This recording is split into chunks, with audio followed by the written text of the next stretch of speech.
Happy Tuesday. So, we are now starting in Module 3. Module 3 is going to be wonderful because, and I'm going to be a little cocky here, I've gotten you set up for it. Maybe if I can get this away. Go away now. Go away now. Okay, so, I don't know why it won't move away, but I've set you up perfectly for this module. Because in this module, we're combining like terms. Hey, you've already done that. We're going to be distributing. Wonderful. You've already done that. We're going to be solving equations. Hey, again, you've done that. Are there some that you haven't seen yet? Absolutely. Most of this you have gone over previously. But this is all relevant vocabulary for this module and for this lesson. So if you look in your packet, this is on the 4th page in your packet, so go a couple pages, take a look at it. I would get a highlighter out, and I would highlight anything that you might think you need. So, very briefly, I'm not going to go over all of these. Variable, we know it's taking the place of a number. And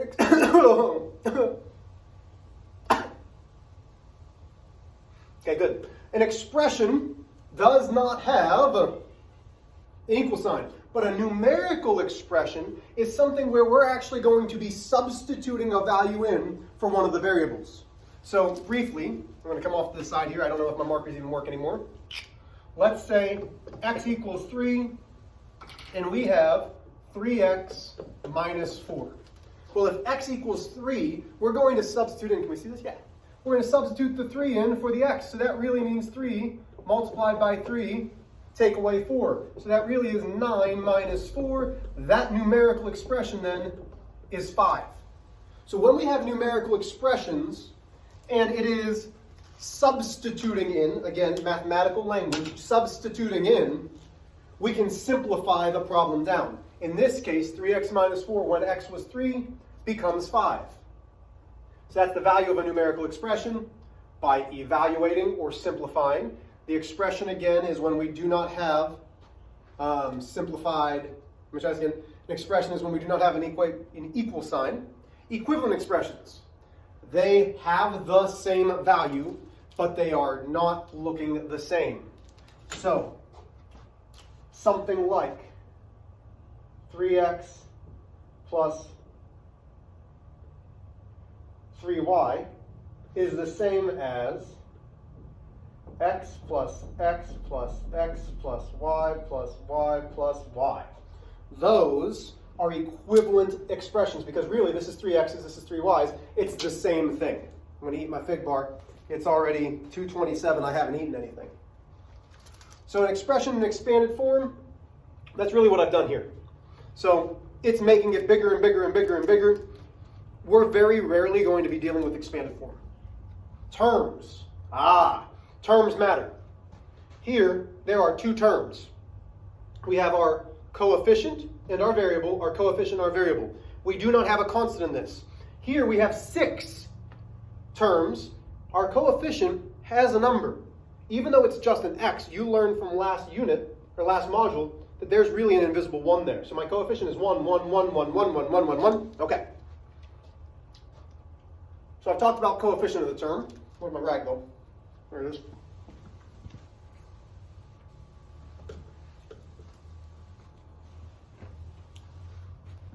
But then we get down to something a little bit more important. An expression in standard form. This truly means simplify. So if it says, hey, have it in standard form, we want to simplify and put the coefficient and variable first. So 2x plus 3x plus 5 is expanded form. To write it in standard form, we combine our like terms, 2x plus 3x, which gives me my 5x. The constant goes at the end. Mr. H, what if there's a y? Well, put it in alphabetical form and standard form. So standard form would be 5x. Let's say there's 5y. So it would be 5x plus 5y plus 5. The constant, the number without a variable, always will go last. Okay? So this was some of our vocabulary. You'll be hearing these words a lot. Let's go back to the first page.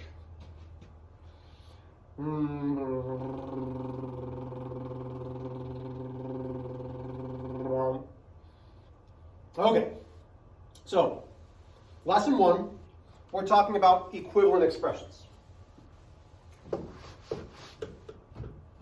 Each envelope contains a number of triangles and a number of quadrilaterals.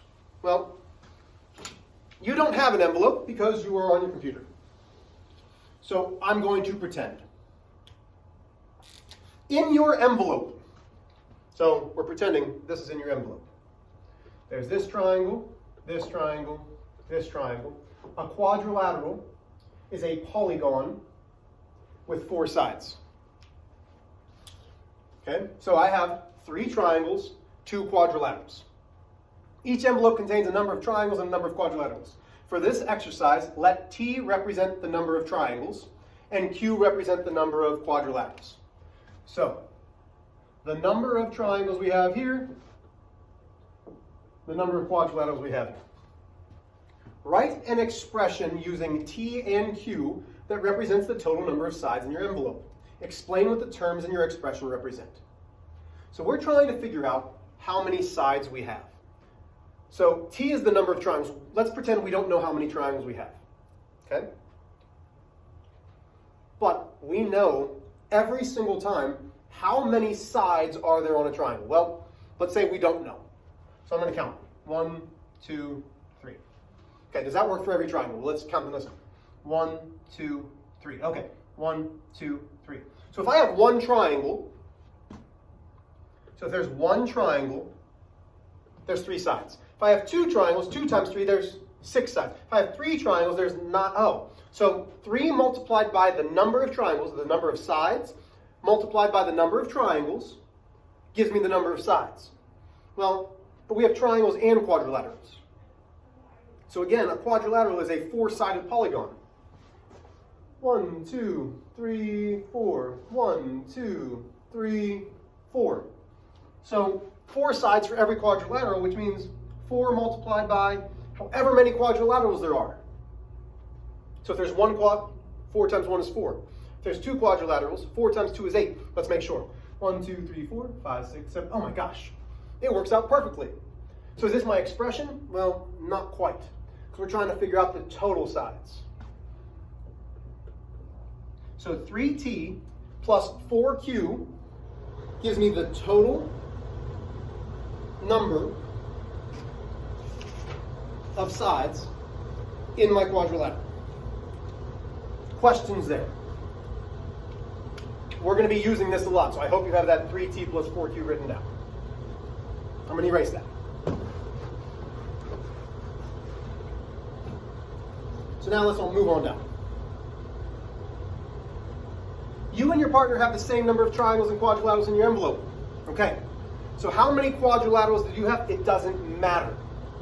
What was our way to figure out how many sides we had? If you said 3t plus 4q, you are right. Does it matter how many triangles or quadrilaterals your partner has? No. How can we, so I'm covering this up. How can we figure out how many sides they have? Well, theirs is still going to be 3t plus 4q. Is that fine? Sure. Well, how can we put them together? We add. So this is saying my group of triangles and quadrilaterals plus their group of triangles and quadrilaterals. Is there another way of writing this as an equivalent expression? So could we combine like terms? Could I say 3t plus 3t, that's 6t? Sure. 4q's plus 4q's, that's 8q's. Absolutely. So here's the first way. Here's the second way. I want you to try to find one more way. And it's going to be dealing with distributing. So pause it and try to find that third way. If you didn't pause it and you're just listening to me, shame on you. But the third way is I've got 2 of the same sets, which means I could write 2 multiplied by 3t plus 4q. So there's 2 people that have the same type of triangles and quadrilaterals. Can we see all that? Oh man, I hope I didn't mess this up. Oh no, we can see that. So these are all three different equivalent expressions. Do we know what T and Q are? Well, yeah, if we go back to that beginning, I said there were 3 triangles and 2 quadrilaterals. So could we figure out if we have the same number in there? Sure. So let's say I can now put it in and say there were 3 triangles plus 2 quadrilaterals. So now I have 2 multiplied by 9 plus 8. Well, that's 2 times 17. Oh, that gives me 34 total sides if both me and the partner had the same number. I like it. Okay. I'm going to erase this. Hope you have it. So, not only did I write the expression, but based off of that first example that we had, I substituted in the number of triangles, I substituted in the number of quadrilaterals, and then we started to simplify to get a numerical expression. So now we're jumping ahead. Most of you will remember, jumping all through this, combining like terms. Write the original expressions and expand each term using addition. Yeah, not so much. Okay, because do you need to see, hey, 5x plus 3x? Do you need to see 1, 2, 3, 4, 5 plus 1, 2, 3 to say, okay, 5x's, 3x's, well, that gives me 8x's. Some of you need to see that, but most of us can say, hey, our variables are the same, so we do what the sign says with the coefficients. 5 plus 3 is 8, we keep the variable. That works the same way here. Now, let's say you don't like, so it's the sum of this plus here, because sum means add. Do I need to put parentheses? No, but that's really what the sum is saying. I have to put those in parentheses. The commutative property of addition says I can add in any order. If you don't like seeing it like this, we can manipulate this to say 2x plus, and if we can add in any order, I'm going to flip those. Plus 5x plus 1. Now I can say, hey, those are my like terms. 2x plus 5x is 7x. The 1 just comes on down. I cannot combine those because they do not have the same variable. This is a constant. I can only combine my constant with other constants. This is now in standard form. You've done a lot of combining like terms. So this lesson in particular should be pretty darn easy. Let's move on.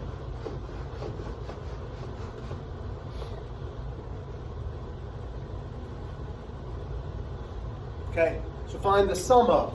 So you need to know that the sum is adding negative 3a plus 2 plus 5a minus 3. Should those be in parentheses? Sure. Do I need to? No.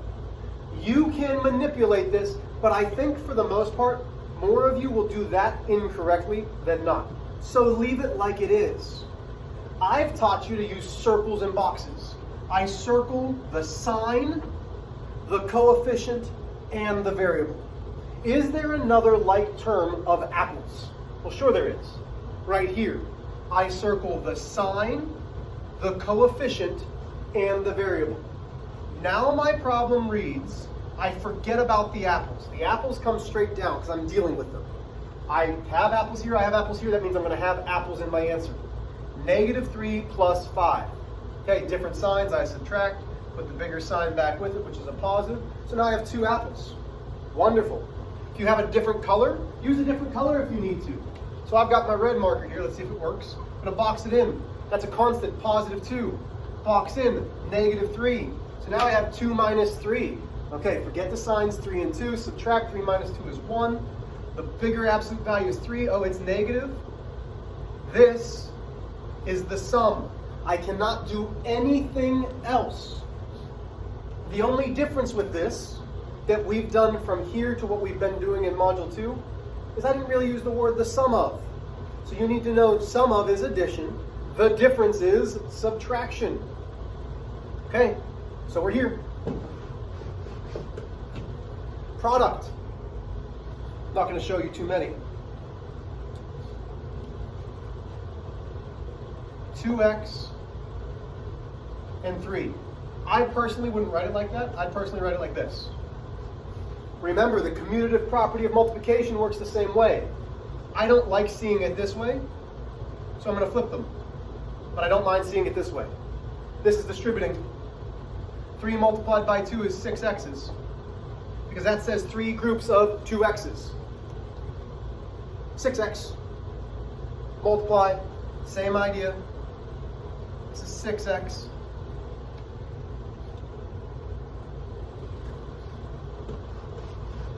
Okay, so now I'd like you to do B, C, and D. I'll give you a couple seconds. So pause it, do B, C, and D. Come back to me once you're done.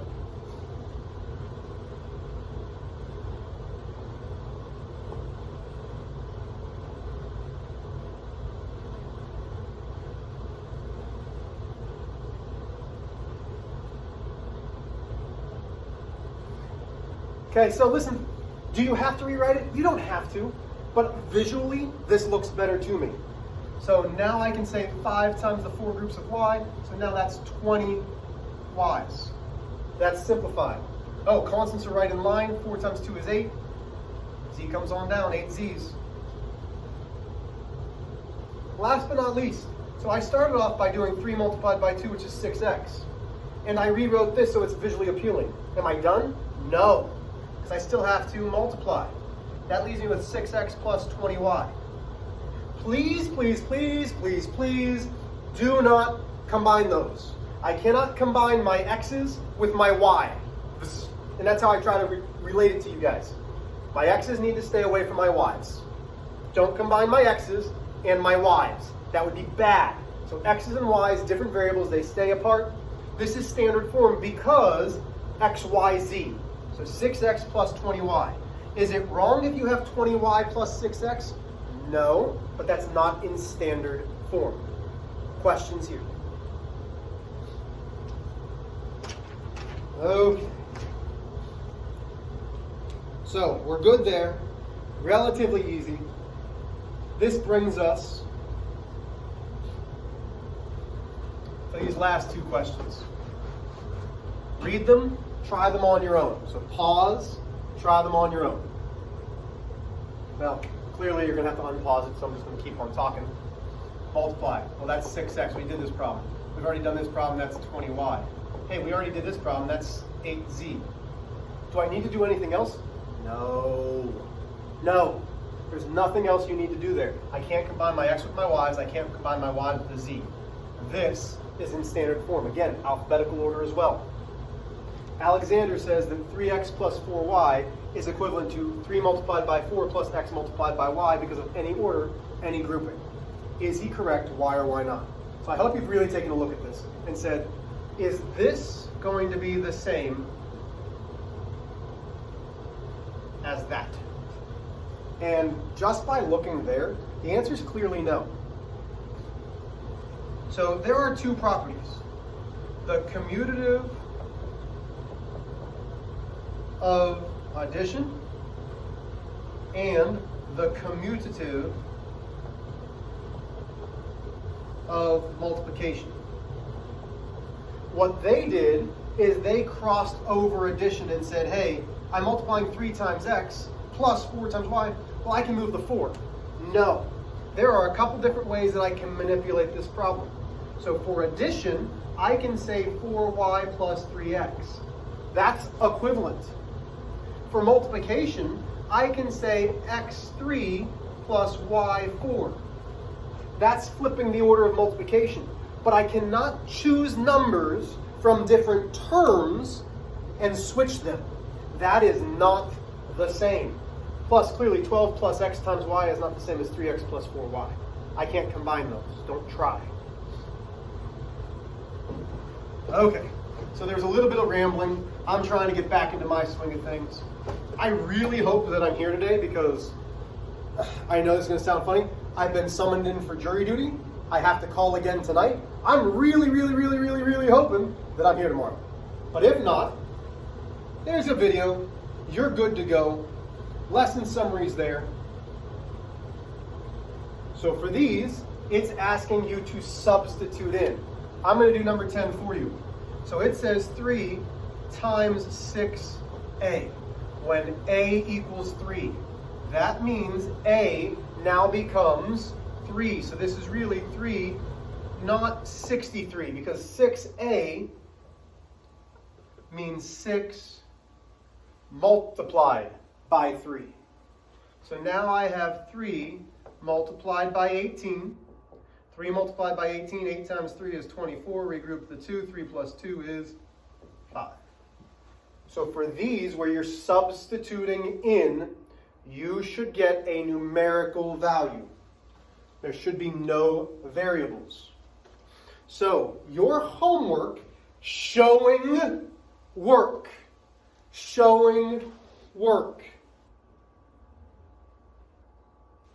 are the odds.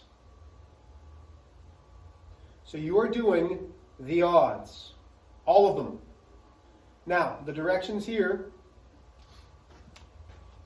give you A, B, and C. All of these need work, okay?